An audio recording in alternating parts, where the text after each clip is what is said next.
Vare Winai to read these for us. So Vare, please unmute and read these. These are the learning outcomes. Use your understanding of the principles and practices of effective teaching and assessment for learning to evaluate and improve the quality of teaching and learning in your school. Awesome. So, key words there. Having learned the principles and principles and practices, we want you to evaluate. So it means making a judgment, an objective judgment about the quality of teaching and learning in your school. So this is not about someone else. You know, so often we do things for examination or for third parties, and you have to sugarcoat and present a rosy picture. No, this is not about that. It's about you being honest with the quality of teaching and learning in your school, identifying areas of improvement. It will actually be a sign of poor leadership to me if you come to me and you say, there's no area of improvement in my school, because that will show me that either you are lying or you don't deserve to be a school leader. Because if you cannot identify improvement, you're implying that you're perfect, and perfection doesn't exist in the human world. Please read the next one. It's not there, Jonas, correct? Okay, good. Okay, I'm going to read. Promote culture change by creating the keyword there, a vision reflecting instructional leadership in your school and engaging staff with that vision, and engaging as a keyword again. Fantastic. So we want a vision that if we come into your school and say, what is your vision for instructional leadership in the school? We want to see a written statement, but that statement, we want to see it etched, engraved in your mind and heart, and in the minds and hearts of the teachers that you work with. Number three, work with leaders across your school to address any barriers and improve the school's capacity to evaluate and improve the quality of teaching and learning. Please go on, read the rest of them. 4, identify great teaching and learning in a team of or across a school and develop strategies to share this expertise to raise performance throughout your school. 5, introduce and... Hello? Yeah, go ahead. 5, introduce and or develop appropriate systems to support the monitoring, evaluation, and improvement of teacher practice and performance. 6, work with leaders to evaluate performance and progress consistently and transparently, modeling the importance of effective feedback and supporting those who are underperforming.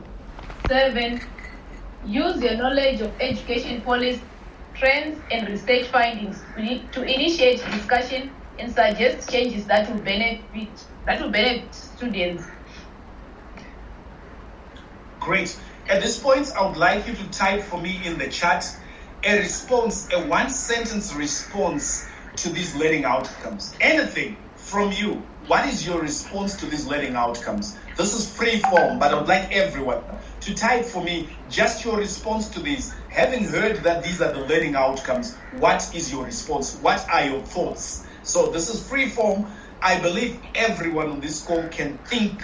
So if I say, what are your thoughts? I expect everyone to respond. Unless you are saying, no, Jonah, you are wrong. I cannot think. So please, what are your thoughts what are your thoughts on these outcomes? And we'll read maybe the first 3 that are posted. Maureen, if you can do the honors of reading the first 3 that are posted. You can just write a one word or a phrase or a sentence, but what are your thoughts? We need to hear your thoughts on these points we've just read right here.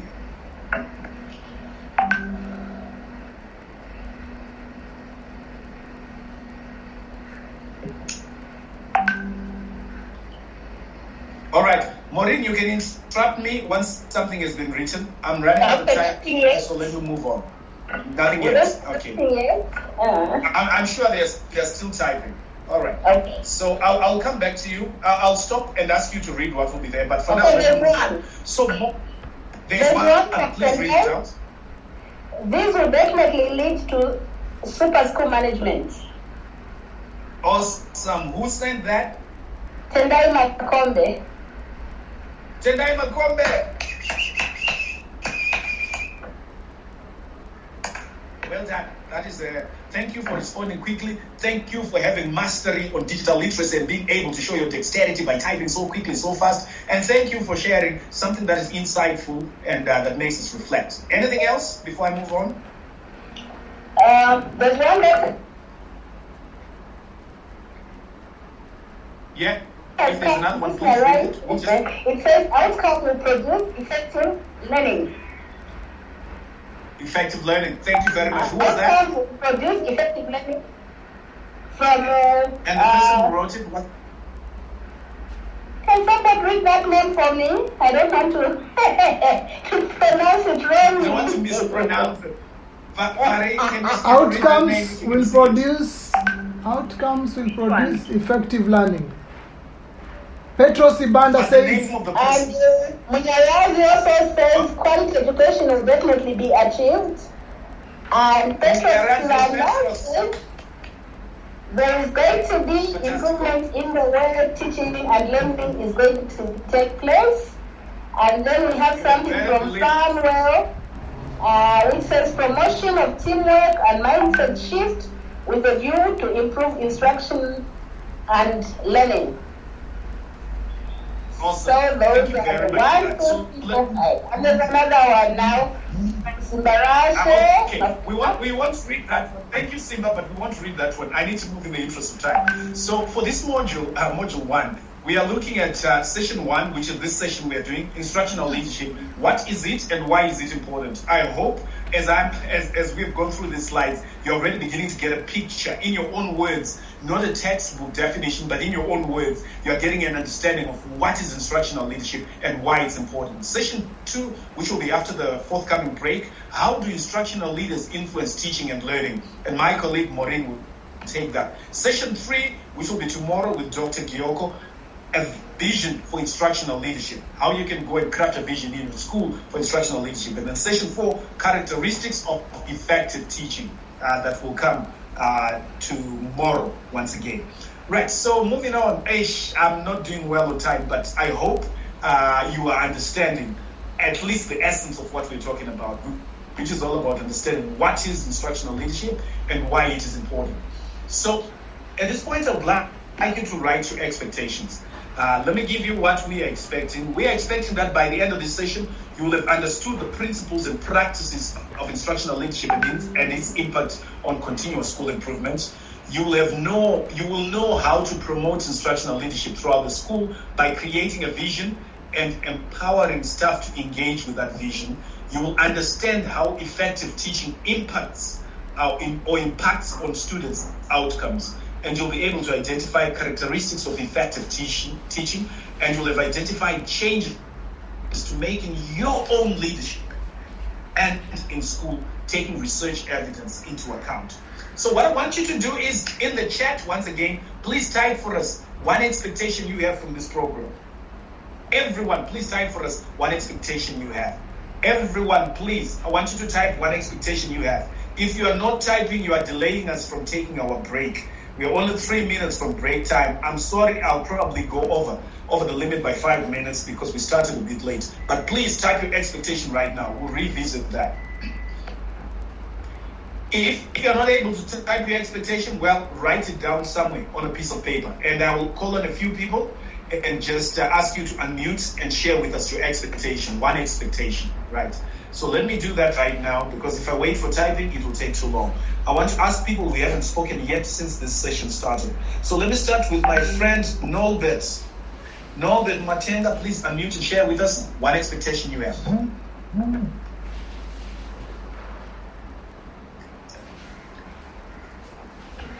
We have one from Chapera Fungai, who says to be able to operate school with a difference. Excellent. Thank you, Chapera. And that's Nolbert. To be sufficient to improve teaching and learning in my industry. I like your usage of the English language, Petros. Thank you. Nolbert, I see you've unmuted. Please speak now. Yes, thank you very much. Yes, by the end of this session, I should be able to know or tell how I can influence positive change in schools. Fantastic. Thank you. We appreciate that. Nyasha, Nyasha Alfred Mushonga, please unmute and share with us. One expectation.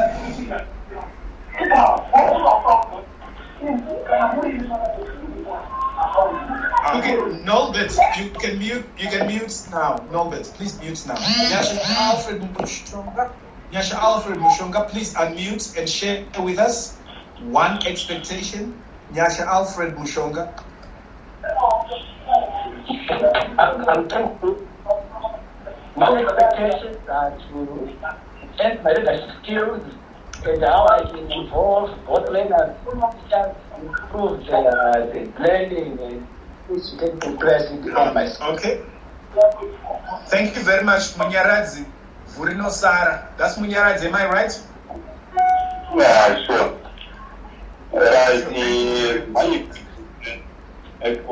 My expectation after the end of the session is that I must be able to adapt and adopt to the learned concept so that it can, in the end, improve the teaching learning process at the institution. Thank you, Munyaradzi. Greatly appreciated. Okay, so let's move on. Here's what I want you to do. I would like you to reflect on your biggest expectation based on the learning outcomes that we have. And from that, I formulate that expectation into a key inquiry question. Right? Are you familiar with the key inquiry question? If you are doing a research or writing a thesis, the key inquiry question is the question that you aim to answer by the end of your thesis. Right? What is the major question you are aiming to answer? So, for you, in light of the learning outcomes we have shared for this particular session, can you craft your expectation into a key inquiry question? Which inquiry question we can revisit at the end of the session and say, have we managed to answer this question, yes or no? Right, you can type your key inquiry question into the chat. Me, for this session, I would say the key inquiry question is, how does instructional leadership impact teaching and learning? So that's a key inquiry question for this session. How does instructional leadership impact teaching and learning? But that's mine. Somebody's microphone is on. I think, Munyaradzi, you need to mute your microphone. It's still open. Munya, from your last presentation, please mute your microphone. Okay. Thank you. So please don't leave out this task. You need to do it. It's actually important. Write your key inquiry question based on your expectation and outcomes that we shared with you. So instructional leadership. Before we started this, you were given a handout to read. I believe a handout was sent to you as pre-workshop reading material. If you didn't get that reading, well, definitely you will get it as homework or as home fun, as we want to call it. We don't want to call it work. We call it home fun because it gives it's an opportunity to explore, and exploring is always fun. And when you explore, you learn. And so if you adopt an attitude of edutainment, then it becomes home fun. So from that article that you received, we would want you to tell us, what did you find interesting? What didn't you understand or disagreed with? And what we would want you to do, this you can then do as homework, is to design an instructional leadership poster. If you were to design a poster for instructional leadership, maybe use one symbol, one sentence. What symbol would you draw? What sentence would you use? Maybe that sentence would be like a slogan or a motto. What could it be? Okay.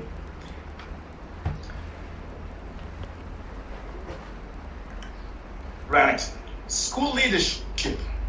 What is successful school leadership? I would have wanted to hear your views before sharing this with you, but in the interest of time, I have to move on. So, successful school leadership. I want you to gauge yourself, maybe on a scale of 1 to 5, against these 8 features of successful school leadership.